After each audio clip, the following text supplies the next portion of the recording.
Amazon ಇಂದ ಒಂದು parcel ಬಂದಿದೆ. ನಿಮ್ಮ ಮನೆ ಎಲ್ಲಿದೆ ಅಂತ ಕರೆಕ್ಟ್ ಆಗಿ ಹೇಳ್ತೀರಾ? Southern Cross, main road. Sir clean ಆಗಿ ಹೇಳ್ತೀರಾ? ಸ್ವಲ್ಪ ಕೇಳಿಸ್ತಾ ಇಲ್ಲ. ದೇವಸ್ಥಾನ ಹತ್ರ. ಯಾವನ ಏನು ಶಡೆ ನನ್ನ ಮಗ ಕೆಲ್ಸದ ಟೈಮಲ್ಲಿ ಬೆಬೆ ಅಂತ ಇಷ್ಟೊಂದು ಕಾಟ ಕೊಡ್ತಾವನೆ. ನೆಟ್ಟಿಗೆ ಹೇಳ್ತಿಲ್ಲ, ಏನಾಗಿಲ್ಲ.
ನಡೆದಾಡದ ಜಾಗದಲ್ಲಿ ಒಬ್ಬ ಡೆಲಿವರಿ ಬಾಯ್ನ ಮೃತದೇಹ ಪತ್ತೆಯಾಗಿದೆ. ಮುಖದ ಮೇಲೆ ಕಲ್ಲಿನಿಂದ ಜಜ್ಜಿದ ಕಾರಣ ಈ ವ್ಯಕ್ತಿಯನ್ನು ಗುರುತಿಸುವುದು ಅಸಂಭವವಾಗಿದೆ.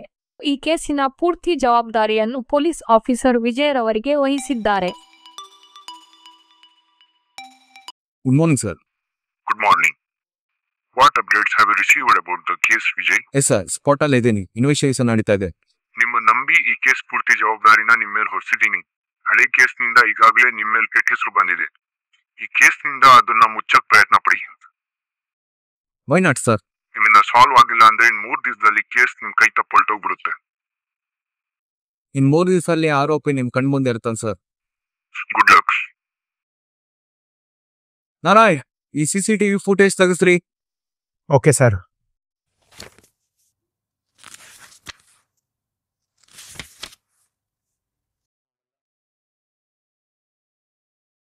ನಮಸ್ಕಾರ ಸರ್. ನಮಸ್ಕಾರ. ಹೇಳಿ, ಏನಾಗಬೇಕಿತ್ತು? ಮೊನ್ನೆ ನಡೆದಿರೋ ಮರ್ಡರ್ ಬಗ್ಗೆ ಮಾತಾಡಬೇಕಿತ್ತು ಸರ್. ಬನ್ನಿ ಕೂತ್ಕೊಳ್ಳಿ. 2 days ಬಿಫೋರ್ ಮಾರ್ನಿಂಗ್ ಆಫೀಸ್ಗೆ ಹೋಗ್ತಿದ್ದೆ. ಯೂರಿನ್ ಪಾಸ್ ಮಾಡೋಣ ಅಂತ ಗಾಡಿ ಸೈಡ್ಗೆ ಹಾಕ್ಕೊಂಡೆ.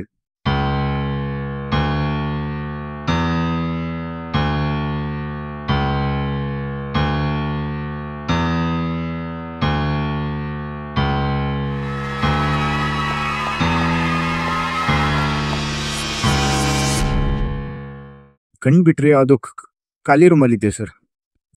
ಸರ್, ಆ CCTVದು ಒಂದು ಫುಟೇಜ್ ಸಿಕ್ಕಿದೆ ಸರ್.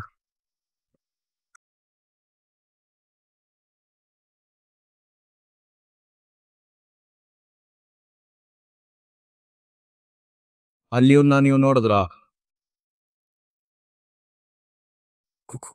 ಗೊತ್ತಿಲ್ಲ ಸರ್. ಸರಿ, ನಾರಾಯಣ್ ಸರ್. ಇವ್ರದ್ದು ನಂಬರ್ ಮತ್ತೆ ಅಡ್ರೆಸ್ ಕಲೆಕ್ಟ್ ಮಾಡ್ಕೊಳ್ಳಿ. ಸರಿ ಸರ್. ನೀವೇ ನೋಡ್ಬೋದು. Thank you sir. ಫುಟೇಜ್ನ ಎಲ್ಲ ಸ್ಟೇಷನಲ್ಲೂ ಕಳಿಸಿ. ಮತ್ತೆ ಇವನ್ ಮೇಲೆ ಒಂದು ಕಂಡಿಟ್ಟಿರಿ.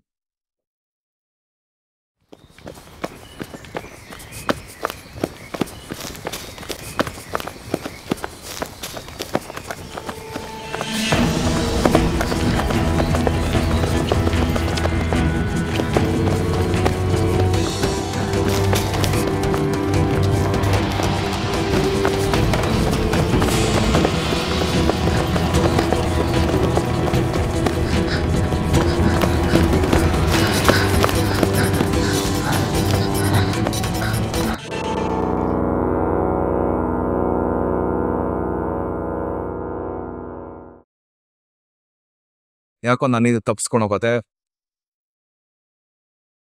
ಮನೆ ನಡೆದಿದ್ದ ಕೊಲೆಗೂ ನಿನಗೂ ಏನ್ ಸಂಬಂಧ? ನಾನೇನು ಮಾಡಿಲ್ಲ ಸರ್. ಮತ್ತೆ CCTV ಫುಟೇಜ್ ಎಲ್ಲ ಹೇಗೋ ಕಾಣಿಸ್ಕೊಂಡೆ? 2 ದಿವಸ ಮುಂಚೆ ನಾನು ಬೆಳಗ್ಗೆ ಕೆಲ್ಸಕ್ಕೆ ಹೋಗ್ಬೇಕಾದ್ರೆ ಯೂರಿನ್ ಪಾಸ್ ಮಾಡೋದಕ್ಕೆ ಅಂತ ಗಾಡಿ ಸೈಡ್ಗಾಗ್ತೆ. ಅಲ್ಲೊಬ್ಬ ಮಾಸ್ಕ್ ಮ್ಯಾನ್ ಇದ್ದ.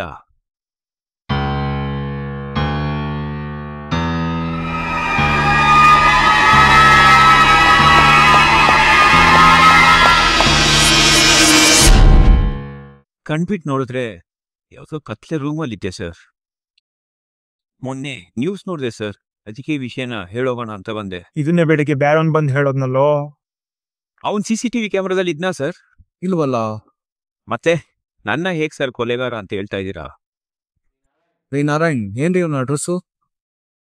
ಸರಿ, ನೀವೇ ನೋಡ್ಬೋದು. ಮತ್ತೆ ನೀವು ಊರ್ ಬಿಟ್ಟು ಎಲ್ಲೋ ಹೋಗ್ಬಾರ್ದು. ಇನ್ವೆಸ್ಟಿಗೇಷನ್ ಕರಿತಾ ಇರ್ತೀವಿ, ಬರಬೇಕು ನೀವು. ಸರಿ ಸರ್.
ಏನು ನಡೀತಿದೆಯೋ ಒಂದು ಅರ್ಥ ಆಗ್ತಿಲ್ಲ. ಸಡನ್ನಾಗಿ ಒಂದು ಮರ್ಡರ್ ಆಗುತ್ತೆ. ಅದಾದ ದಿವಸದಲ್ಲಿ ಅವಿನಾಶ್ ಅನ್ನೋ ಒಬ್ಬ ಬಂದು ಮರ್ಡರ್ ಆದಾಗ ನಾನು ಆ ಸ್ಪಾಟಲ್ಲೇ ಇದ್ದೆ ಅಂತ ಹೇಳ್ತಾನೆ. ಆದರೆ ಮರ್ಡರ್ ಆದ ಸ್ಪಾಟ್ನಲ್ಲಿ ಮಹೇಶ್ ಅನ್ನೋ ಒಬ್ಬ ಕಾಣಿಸ್ಕೊಳ್ತಾನೆ. ಅವಿನಾಶ್ ಯಾವ ಥರ ಹೇಳಿದ್ನೋ ಅದೇ ಥರ ಇವನು ಪಿನ್ ಟು ಪಿನ್ ಕರೆಕ್ಟಾಗಿ ಹೇಳ್ತಾನೆ. ಇಬ್ರಿಗೂ ಏನೋ ಒಂದು ಕನೆಕ್ಷನ್ ಇದೆ. ಇಬ್ಬರೂ ಮಾಸ್ಕ್ನ ನೋಡಿದೆ ಅಂತ ಹೇಳ್ತಾರೆ. ಪಕ್ಕ ಮೊದಲು ಬಂದ ಅವಿನಾಶ್ದೆ ಏನೋ ಪ್ಲಾನ್ ಇರ್ಬೋದು. ಬೇಗ ಕೇಸ್ ಸಾಲ್ವ್ ಮಾಡಬೇಕು.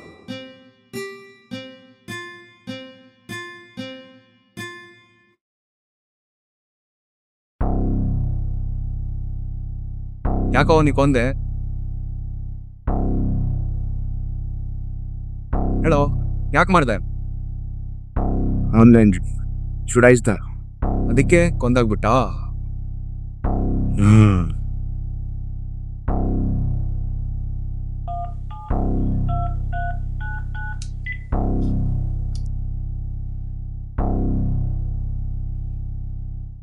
Hello sir, good evening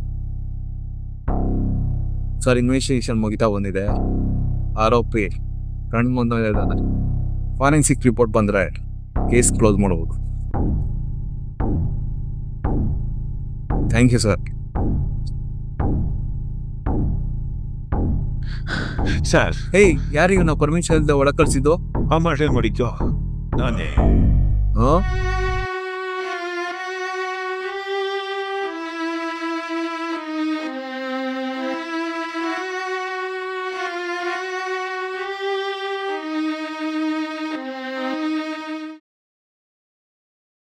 so ನೀವಿಬ್ರು ಅಣ್ಣ ತಮ್ಮದು.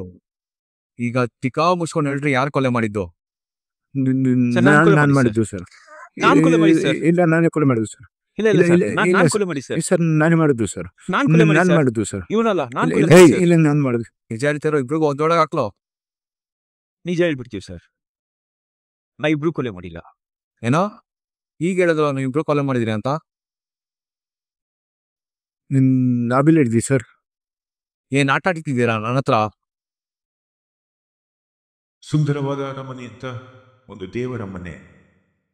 ಜನರ ಜೊತೆ ಜನರ ಗೆಳೆಯನಂತಿದ್ದ ಅಲ್ಲಿನ ಕಾವಲುಗಾರ ಕೃಷ್ಣಸ್ವಾಮಿ. ರಾತ್ರಿ ಕತ್ತಲೆಯ ಮರೆಯಲ್ಲಿ ನಿಶಬ್ದವಾಗಿ ಒಳನುಗ್ಗಿತು ಒಂದು ನದಿ. ರಾಕ್ಷಸರಿಗೆ ರಸದೋತ್ತಣ ಅರ್ಪಿಸುವ ಕಾರ್ಯದಲ್ಲಿತ್ತು. ಸಿಕ್ಕಿದ್ದೆಲ್ಲ ದೋಚಿ ಹೊತ್ತೊಯ್ಯುವ ಸಮಯದಲ್ಲಿ ದೇವರ ಮಗುವಿನಂತೆ ಬಾಗಿಲಿನ ಬಳಿ ಮಲಗಿದ್ದ ಕೃಷ್ಣಸ್ವಾಮಿಯನ್ನು ಕಂಡು ನರಬಲಿ ಸಿಕ್ಕಿತ್ತೆಂದು ಖುಷಿಯಾಗಿ ತನ್ನ ನರರಾಕ್ಷಸರ ಬಳಿ ಸೇರಿತು. ಏನು ಮಾಡದೆ ಮಗುವಿನ ಹಾಗೆ ಮಲಗಿದ ಕೃಷ್ಣಸ್ವಾಮಿಯ ಕೈಗೆ ರಸದೋತಣದ ರಕ್ತ ಕಲೆ ಬಿದ್ದಂತಾಯಿತು. ಏನು ತೋಚದ ಅಮಾಯಕನಿಗೆ ಸಾವು ಬಾ ಬಾ ಎಂದು ಕರೆದಂತಾಯಿತು. ತನ್ನ 3 ತಪ್ಪಲಿಗಳು ಕಾರ್ಯನಿರತರಾಗಿದ್ದಾಗ ನೇಣಿಗೆ ಶರಣಾದ ಕೃಷ್ಣಸ್ವಾಮಿ. ಆ ಪೂಜಾರಪ್ಪನಿಬ್ರು ಮಕ್ಕಳು ನಾವು. ರಾಕ್ಷಸರಲ್ಲಿ ನೀನು ಒಬ್ಬ. ಸರ್, ಫಾರೆನ್ಸಿಕ್ ರಿಪೋರ್ಟ್ ಬಂದಿದೆ. ಇದರಲ್ಲಿ ನಿಮ್ಮ ಬ್ಲಡ್ ಸ್ಯಾಂಪಲ್ ಮತ್ತು ಕೆಲವೊಂದು ವಸ್ತುಗಳು ಸಿಕ್ಕಿದೆಯಂತೆ ಸರ್. ನನ್ನ ವಸ್ತುಗಳ? ಏನು ಯಾವುದೋ ಸುಳಿಯಲ್ಲಿ ಸಿಗಾಕೊಂಡಂಗೆ ಅನ್ನಿಸ್ತಾ ಇದೆಯಾ? ನಾವು ಅನ್ಭವಿಸಿದ ನಾವು ಸಮಾಜ ನಮ್ಮ ನೋಡಿದ ರೀತಿ ಆ ನಾವು ನಿನಗೂ ಕೊಡಬೇಕು ಅಂತ. ಏನು ತಪ್ಪು ಮಾಡ್ದಿರೋ ನಮ್ಮಪ್ಪ ಹೆಂಗೆ ಸಾದ್ರು ಹಾಗೆ ನೀನು ಸಾಯ್ತೀಯ. ಹಾಂ, ನಾ ರಿಪೋರ್ಟ್ ಸಬ್ಮಿಟ್ ಆಗಿಲ್ಲ, ನನ್ನ ಕೈಯೆಲ್ಲ ಇದೆ. ಏನು ಬೇಕಾದ್ರೂ ಚೇಂಜ್ ಮಾಡ್ಬೋದು. ಪೊಲೀಸವ್ರನ್ನ ಅಷ್ಟು ಬೇಗ ಟ್ರ್ಯಾಪ್ ಮಾಡ್ಬಿಡ್ಬೋದು ಅಂದ್ಕೊಂಡ್ರಾ? ಅದೇ ಕೇಸ್ನಲ್ಲಿ ಇಬ್ರಿಗೂ ಒದ್ದೊಳಗಡೆ ಹಾಕ್ಬಿಡ್ತೀನಿ. ಇರಲಿ, ನಿಮ್ಮ ಅಪ್ಪಂಗೆ 3 ಜನ ಗಂಡು ಮಕ್ಕಳಲ್ವಾ? ನಾವು ಇಲ್ಲಿ